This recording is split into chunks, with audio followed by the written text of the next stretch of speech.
Bismillah, alhamdulillah, wa salatu wa salamu ala rasulillah wa ala alihi wa ashabih wa man wala. Chers frères, chers sœurs, assalamu alaikum wa rahmatullahi ta'ala wa barakatuh.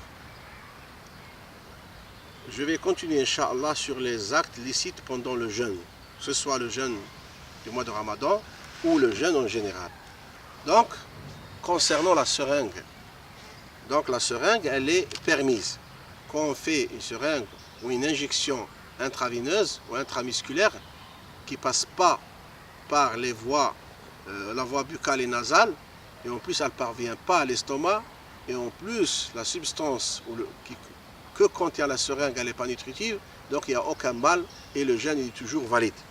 À l'instar de la seringue à lavement intestinal, qui est utilisée pour vider et nettoyer l'intestin, car ce qui rentre par son biais est un remède et non une nourriture, d'autant plus qu'il ne rentre pas par la voie habituelle. Le septième point permis ou licite, ou le septième acte licite pendant le jeûne, tout ce que le jeûneur ne peut éviter, et sans incidence sur le jeûne, tel que la salive et la poussière, de même qu'il est permis de sentir les bons parfums.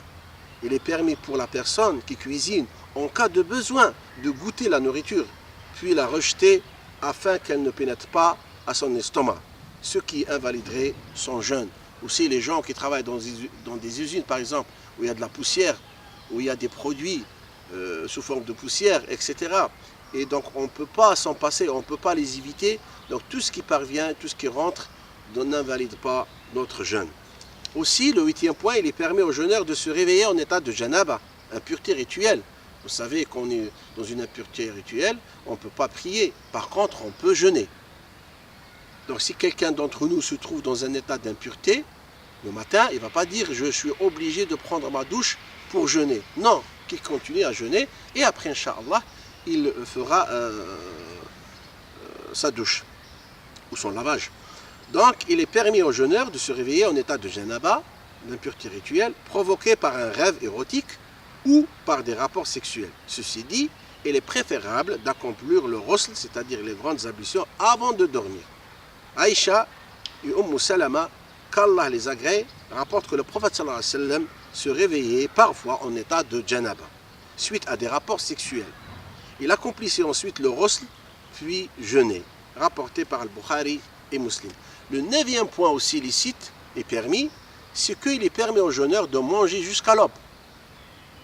Si l'aube se lève, alors qu'il a dans sa bouche de la nourriture, il doit la rejeter. S'il le fait, son jeûne est valide.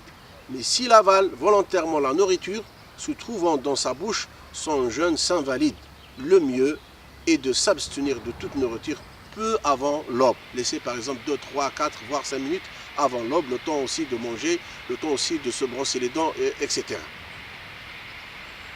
Et Allah subhanahu wa ta'ala c'est mieux. Wassalamu alaikum wa rahmatullah.